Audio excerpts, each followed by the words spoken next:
Greetings, fellow Dungeon Delvers, and welcome to DORAN'S and Dragons, where we work together to come up with Dungeons & Dragons 5th edition builds for your favorite League of Legends champions. Today we're building Ashe, the Frost Archer. Hailing from the Freljord, Ashe is the war mother of the Avarosan tribe. She wields a true ice bow she used to avenge her mother's death. As a reluctant leader of her tribe, she's led her people with honor and integrity, earning her a steadfast enemy in the form of Sejuani. Her marriage with Tryndamere was a political one at first, which eventually developed into true affection. Before we get started with the build, go ahead and like the video and hit that subscribe button so you're always notified when we release our builds. We'd also like to thank this month's Blade tier patrons, Thomas, Robert, Daniel, and Void Gorilla. Thank you so much for your support, it really means a lot to us. Robert chose Ashe to build as part of the rewards for our Blade tier patrons. Alright, now let's get into it. First, let's cover the goals of this build. We need to cover the marksman aspects of Ashe that make her an awesome ADC, high damage and multiple attacks per round. She also needs a way to slow her targets via an auto attack equivalent. We also need a way to fire off multiple arrows at once a la her volley. And finally, her ultimate is a little bit tricky, but we do have a solution. For race, we'll go with Variant Human. Ashe is a human for all intents and purposes, so why not be Variant Human for the free feat? You gain a +1 to 2 ability scores. We'll take Dexterity and Intelligence. For our extra skill proficiency, we'll take Sleight of Hand, which allows Ashe to nimbly pluck arrows from her quiver and let them loose quickly. As we referred to before, you get a free feat with Variant Human. We'll take Sharpshooter here. This is a very potent feat for ranged characters, and having it come online at level 1 is very helpful. With Sharpshooter, your range can be maxed out without getting disadvantage. Your ranged attacks ignore half and 3/4 cover. You can also call your shot to take a -5 to hit, but gain a flat 10 damage to the attack. Later on in the build, you'll have a high enough hit chance that you'll want to apply this to every single attack you make. For background, we'll go with Outlander. Ashe's tribe lives in the Freljord, which is a frozen tundra that only the hardiest of folk can survive in. This background grants us proficiency in athletics and survival. We also gain the Wanderer feature, which lets you recall the area you're in as long as you've studied a map of the area beforehand. You're also able to salvage food and water from nature easily in this area. Make sure you're sitting down for this, but for stats, we're going with the standard array. Roll if you want, but we need at least a 13 in Dexterity and Wisdom for our multi-classing purposes. We'll open with our Dexterity. Ashe is the nimble marksman, and Dexterity lets you fire more accurate shots. Next, we'll grab our Intelligence. Ashe's conquering of her trials prior to becoming her tribe's leader show a high intelligence. After that, we'll take our Wisdom. We need it for multi-classing purposes, but also Ashe has led her tribe successfully for a long time now, indicating a decent amount of wisdom. Next, we'll take our Charisma, which allows her to be a well-respected leader of her tribe as well. Constitution takes our 0 modifier, which works because she's a very squishy marksman. Finally, we'll drop our Strength. She wields a true ice bow and has plenty of peel to keep people out of her melee range. Speaking of that true ice bow, the only special equipment we'll need for this build is said bow. Try and slip your DM a 5 spot to see if they'll start you out with this one. If not, just use a longbow and flavor it as being made of ice. Alright, let's kick this build off with the level in Ranger. Life in the Freljord has taught Ashe the tenets of survival and marksmanship. Rangers have a D10 hit die and proficiencies in light and medium armor, as well as shields and all weapons. You also get to choose 3 skills to become proficient in. We'll choose Nature, Animal Handling, and Insight. Next, we'll choose our favorite enemy. You choose a type of enemy, and you gain advantage on survival and intelligence checks to recall information about them. We'll take humanoids here because most of Ashe's battles are amongst other tribes of the Freljord. After that, we'll choose a favorite terrain thanks to Natural Explorer. This gives you a ton of benefits when trekking through said terrain. Obviously, we'll choose Arctic for our first choice since the Freljord is a tundra.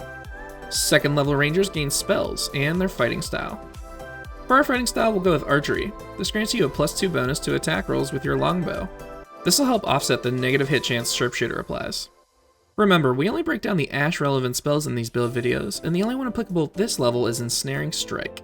As a bonus action, you empower your weapon. The next time you hit a creature with your bow, your target gets wrapped in a mass of thorny vines. If it fails a strength save, it's restrained, and as a result takes 1d6 piercing at the start of each turn. We can flavor this as our ultimate, Enchanted Crystal Arrow, as long as we flavor the vines as ice, and the piercing damage is sharpened icicles. At level 3, choose your Ranger Archetype. We'll go with Hunter here, as the features we get later on really fit Ashe well. The Hunter Archetype allows you to choose between 3 Hunter's Prey options. We're going to go with Horde Breaker here, which will let you fire an extra weapon attack once per turn as long as there is another target within 5 feet. This works just like Rudon's Hurricane, which is a very commonly bought item on Ashe, so this is perfect. Level 3 rangers also get Primeval Awareness. You can spend 1 ranger spell slot to sense whether any of the scary creatures listed are present within 1 mile of you. 4th level rangers gain an ability score improvement. We'll forgo that and grab a feat instead. Crossbow Expert will let us avoid the disadvantage penalty imposed upon us when attacking creatures who have entered melee range of us. You'll also gain a few crossbow specific features, but this build doesn't really take advantage of this. At level 5, rangers gain extra attack and 2nd level spells. Extra attack lets you attack twice when you take the attack action on your turn.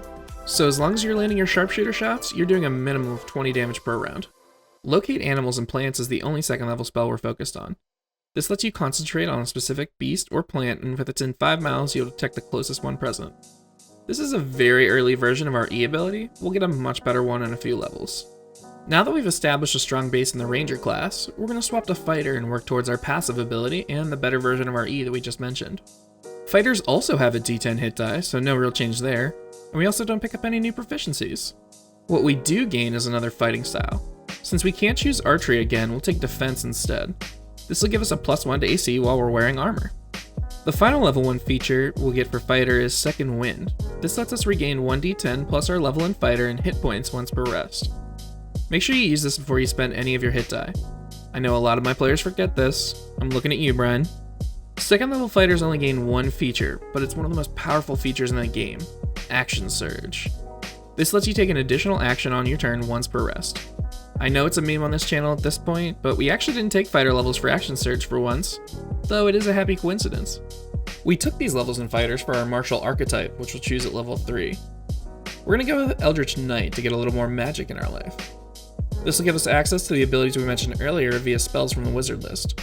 First, we'll get our E ability through Dancing Lights. This lets you create several lights within 120 feet. If we shape the lights like hawks, we'll cover this ability fully. Next, we'll take Ray of Frost for our passive ability. We'll flavor this as coming from our bow in the form of an arrow. If you hit a ranged spell attack, your target takes 2d8 cold damage, and its speed is reduced by 10 in feet until your next turn. Our other Eldritch Knight feature is Weapon Bond. This lets you create a bond between yourself and your weapon. You can't be disarmed with this weapon unless you're incapacitated, and you can teleport it instantly to your hand as a bonus action. Now that we've got our other abilities, it's time to swap back to Ranger and work towards our Q and W abilities. At level 6, you choose another favorite enemy and terrain. Feel free to choose here based on whatever feels good with the campaign you're in. We chose Grassland and 2 more types of humanoids, but feel free to swap those. 7th level Rangers gain Defensive Tactics. We'll choose Escape the Horde, which forces disadvantage on all opportunity attacks made against you. While you're running away, your enemies will be too focused on Dat Ashe to swing properly at you. At level 8, Rangers gain Land Stride. Moving through any non-magical difficult terrain or plants doesn't cost any extra movement, and you avoid damage from any hazard they might present. You also gain advantage on the saves for any magical plants created that stop your movement. We also gain another ability score improvement here. We'll take 2 points in Dexterity here to buff our ranged attacks, and make Sharpshooter easier to land. 9th level Rangers unlock 3rd level spells. We'll take Conjure Barrage, which will function as our volley ability until we get the actual version of it in a few levels. Conjure Barrage lets you fire an arrow into the sky, and each target within 60 feet of you has to make a dex save or take 3d8 piercing. Be careful with this spell, there's a high potential for friendly fire with it.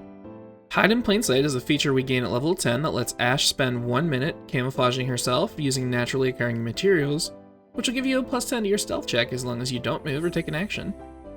At level 11, we get Ashe's most obnoxious ability to play against, her Volley. We choose 1 multi-attack feature of our choice. Obviously we'll choose Volley, because not only does the name match, but the flavor matches. It allows you to make a ranged attack against any number of creatures within 10 feet of a point you choose. Time to let those arrows fly. 12th level Rangers gain another ability score improvement. We'll max our Dexterity here with 2 more points. 4th level spells come online at Ranger level 13. We'll get a QSS in the form of a Freedom of Movement spell.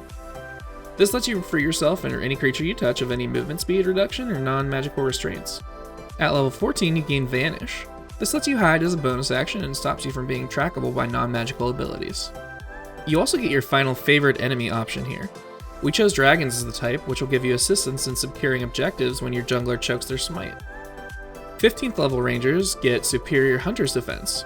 We'll choose Evasion here, which will let us avoid the brunt of all spells that require Dexterity save. If you make the save, you take no damage, and if you fail, only take half. We get our final ability score improvement next. We'll round out the odd values we have at Intelligence and Wisdom to improve our spell saves and spell attack rolls. At Ranger 17, we'll finally get our Q ability. Access to 5th level spells gives us Swift Quiver. You turn your Quiver into an endless stream of magical arrows. You cast this as a bonus action, and you can use a bonus action once a turn going forward to fire 2 arrows. On the turn following this one, you can hit a target with 6 attacks. First, we take the attack action for 2 attacks, then use the Swift Quiver bonus action for 2 more. Then we action surge for the final 2 attacks. With Sharpshooter on all those attacks, we hit for 90 damage before a single die is rolled, which is insane. This will let you shred enemies in a single turn. Alright, now that we've completed the build, let's see how we did. First, the good. This build does a ton of damage, and we can attack multiple times as well as multiple enemies in a single turn. We also got the flavor of all of our abilities in one way or another. You also have a ton of survivability and utility if your campaign takes place in a natural setting as opposed to an urban environment. Now the bad. Ashe is very squishy. We have D10 hit die, but the 0 con modifier really takes its toll. Ashe's passive is also less than perfect. Ideally, every ranged attack would apply a slow, but this is a limit we can't really suppress without homebrewing. Finally, our Q is limited to only once per long rest, which is a little bit of a downer. So, what'd you think? I've included a link to this build via D&D Beyond in the description below, as well as Amazon links to the books used in this build. If you enjoy this type of content, please consider supporting us on Patreon. We have a few awesome rewards, including access to our Discord, where we chat about our builds, and a guaranteed champion build. We plan on churning out one League Champion build roughly every week. Thanks for watching, and hopefully we catch you on the Rift, or in the Forgotten Realms.